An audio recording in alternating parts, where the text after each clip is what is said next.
Exatamente a mesma coisa. A igreja evangélica deu apoio em peso para Hitler. Não, é o mesmo. Em peso. A igreja luterana da Alemanha.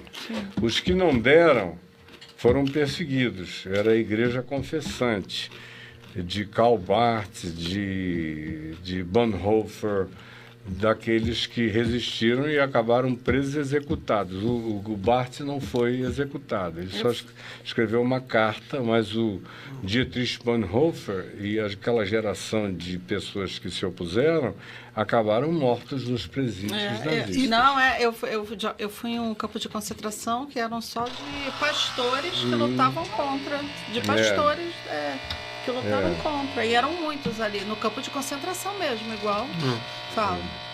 Agora, também, a gente tá virando aula, né? Tá virando...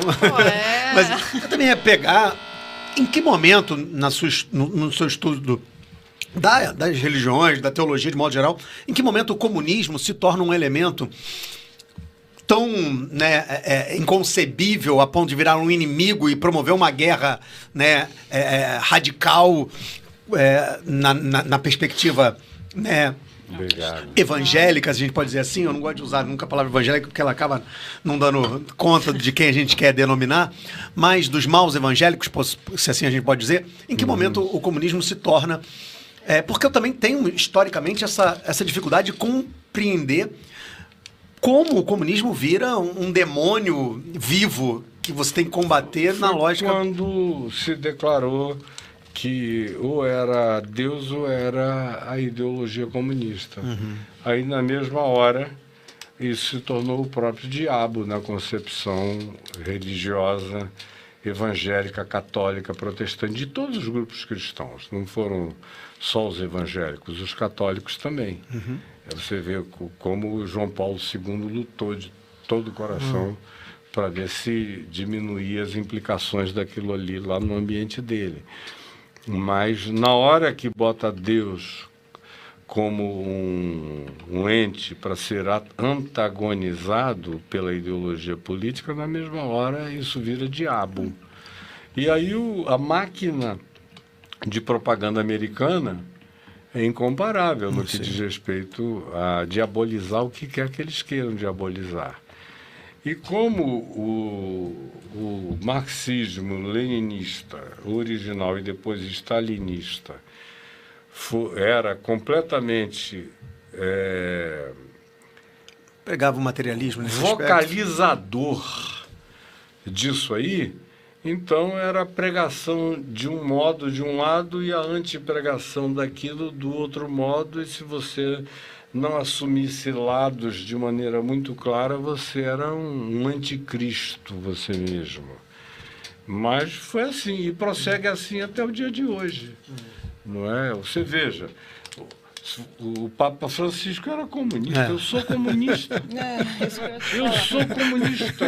Esquerda também falam, né? Se você fala em amor, misericórdia, bondade, compaixão, solidariedade, comunhão humana, igualdade, tudo, você é comunista.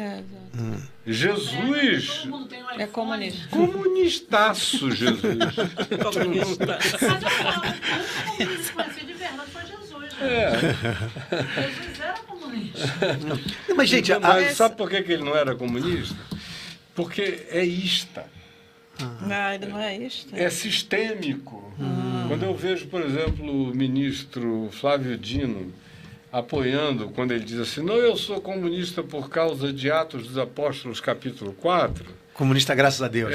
Eu já tive vontade de dizer para eles, ministro, sou um homem tão inteligente. Semanticamente falando, é impossível o senhor chamar aquilo de comunismo, porque o comunismo obriga, ele determina a divisão. E ali, em Atos capítulo 4, era voluntário. Quem quisesse, dava. Quem não quisesse, não dava. Quem quisesse guardar tudo para si, poderia. Quem quisesse participar, participaria com um montante, com um percentual e do jeito que quisesse. Então, no Evangelho, não há nada que seja feito para Deus que seja obrigatório, ou pré-determinado, ou dizimado, ou percentualizado, ou sistematizado. Se você sistematizar, você já tirou Jesus da equação.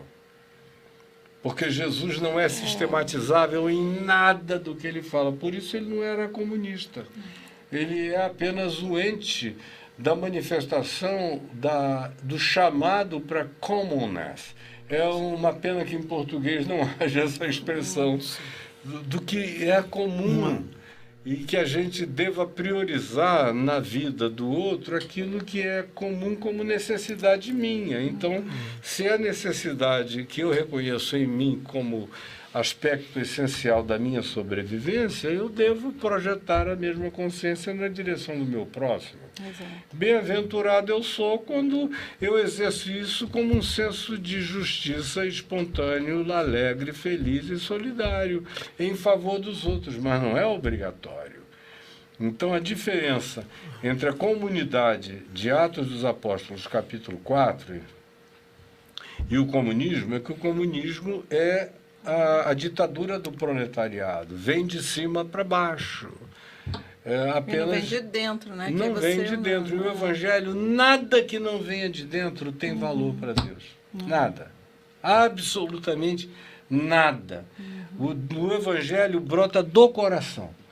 E se ele não brotar no coração, se for só da cara para fora ou por obrigação, não tem nenhum valor diante de Deus. Do ponto de vista da estatística linear, eles dizem que dentro de mais 10, 15 anos vai ter maioria evangélica no Brasil, e em havendo maioria evangélica no Brasil, eles teriam o poder de estabelecer o tipo de presidência ou de governança, seja lá qual seja que tenha prevalecido até esse ponto, o que daria poder de ayatolá aos líderes religiosos, aos mais fortes, aos mais poderosos, aos mais vociferantes, sobre os demais. E, obviamente, a política se alimenta desse tipo de adesão e de maioria. Eu, no entanto, já vi essa estatística mudar 2 ou 3 vezes. Já era para estar nesse estado há algum tempo. Sabe por que não está? E cada dia, a meu ver, tem menos chance de acontecer. É porque a porta dos fundos é quase da mesma largura da porta da frente. Então, o que tem de gente entrando pela porta da frente é mais ou menos equivalente aos que estão saindo pela porta dos fundos vacinados e dizendo, não, a gente não quer isso nunca mais. Sabe qual é a segunda maior denominação evangélica do Brasil?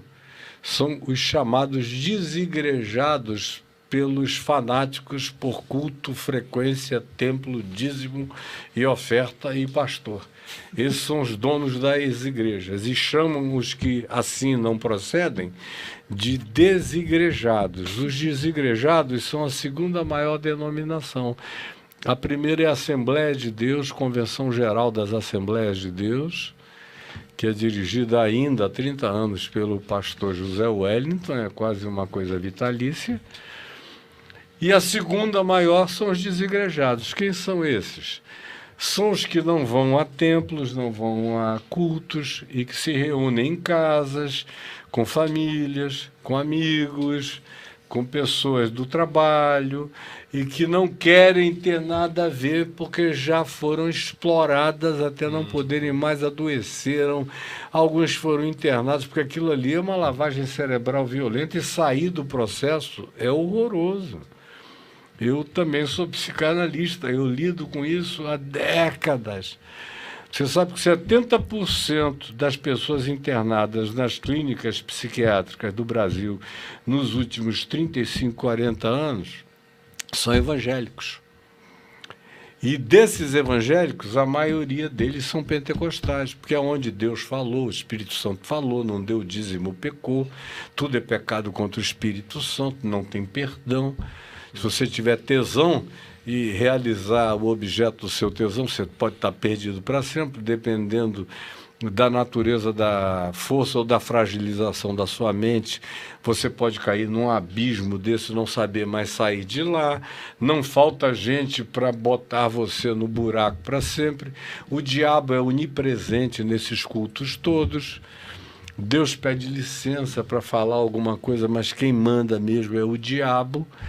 é o medo, é o inferno, é o pânico, é o terror, por tudo.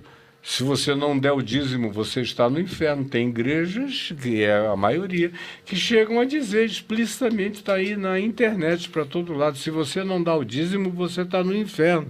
A salvação é pelo dinheiro, como era antes da reforma protestante na Igreja Católica. Sim.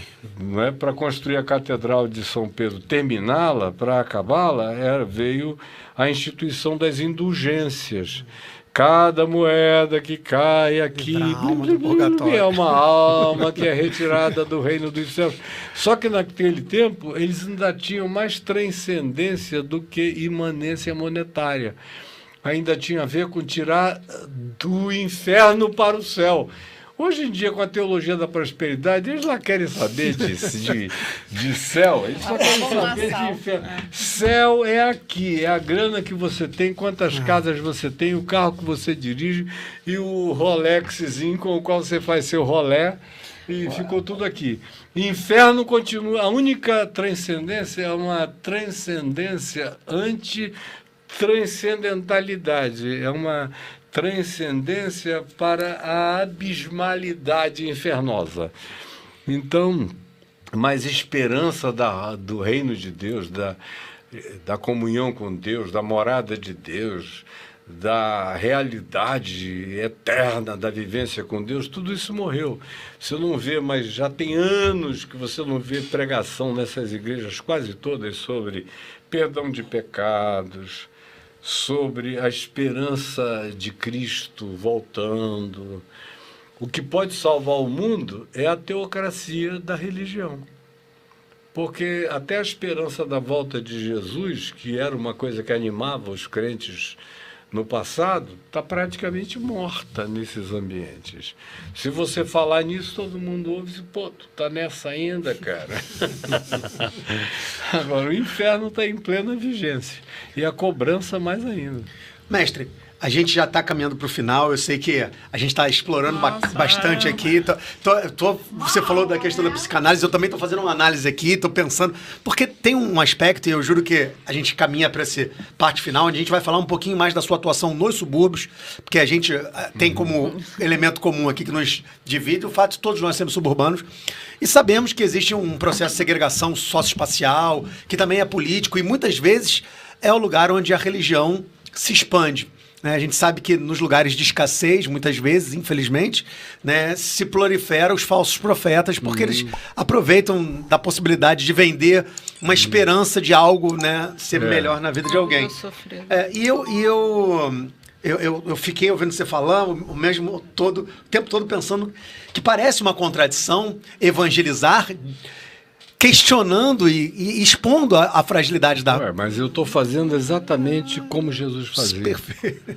Exatamente, porque ninguém bateu mais no status quo religioso do que Jesus, que foi quem o matou do ponto de vista histórico. Você fez essa pergunta. Quem matou Jesus? Quem matou Jesus? Do ponto de vista histórico, foram os religiosos judeus. Na minha opinião também. Os romanos cumpriram a tarefa, porque não era permitido aos judeus fazerem aquela execução, muito menos na época da Páscoa. Agora, os romanos e o pobre do Pilatos fez de tudo para tirar Jesus da cruz e não conseguiu. A religião venceu. Se você não o matar, você não é amigo de César, nós vamos te denunciar. Foi pressão de todo lado. Então, religião e Deus não tem uma coisa nada a ver com a outra. E menos ainda religião e Jesus.